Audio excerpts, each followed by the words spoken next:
Hello, this is Casey from the Local History and Genealogy Department here at the Covington branch of King County Public Library.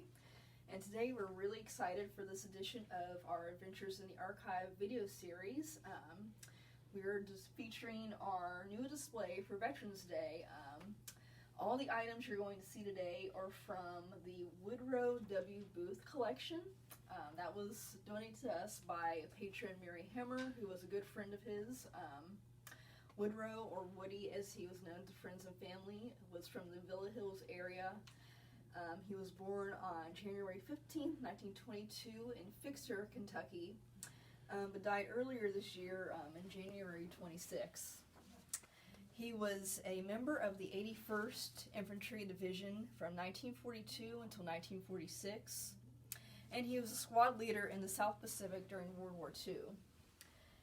From a document called Separation Qualification Record that is also with this collection. Woody served overseas for 18 months in Palau, the Solomon Islands, Philippines, New Caledonia, Hawaii, and Japan. As a squad leader, he oversaw 12 enlisted men who performed the duties of riflemen. He assisted and directed his men in carrying out orders such as destroying and capturing enemy positions. He was also wounded in action on November 2nd, 1944 in Palau Islands, which he also earned a Purple Heart for, which we'll show here in a second. Again, this collection is a really good mix of print documents, photos, and textiles as well. And we won't run through every single thing in the display today. We really encourage patrons to come out to the department and see all the stuff for yourself, because it's a really great collection. We were definitely honored as a department to have Mary give this to us, so definitely come out and check this out Veterans Day and throughout the month of November as well. So first off, the first display case here features items from Woody's time in the service. Like I mentioned before, he was actually injured in the Battle of Palau, and probably the best item we have in the collection is his Purple Heart, as you can see here. And we also have some of his documentation that he was awarded when he got his heart as well. We also have some of his dog tags, insignias, pins from his uniform as well. And some more documentation from the collection, a really great photo too when he was a young man in uniform. So all of this featured here is from his time in the service.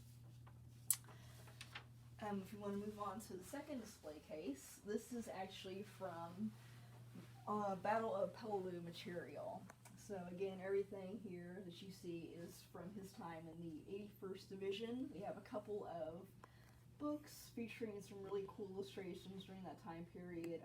That infantry division was referred to as the Wildcats, so a lot of really great images and illustrations there.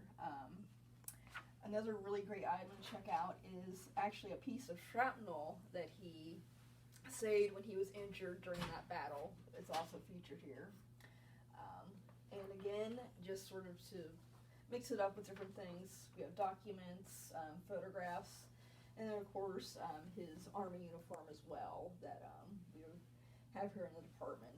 After this is taken down at the end of the month, his hat, which we also saw, and his uniform, we placed along with everything else in the archive for safekeeping, so we definitely are not going to leave this out as is. It'll be taken very well cared for because it is a heavy wool material in a really great condition as well. So again, this is just a quick little promo for our new display here for Veterans Day. Again, I encourage people to come out and see the display for yourself. We have some handouts here if you're wanting to do some military history on family members. My colleague Kate McKenzie put that together as well. And again, the display here, my colleague Sierra Earl also helped a great deal on this as well. She also did some really cool scans of some newspapers that we put in here too, which are really cool. We have some books on display too for you to check out. And throughout the month of November as well, we are encouraging people to bring in photographs for Faces and Places too, with a bent on military history as well. So we encourage people to donate some photos for our photo drive this month.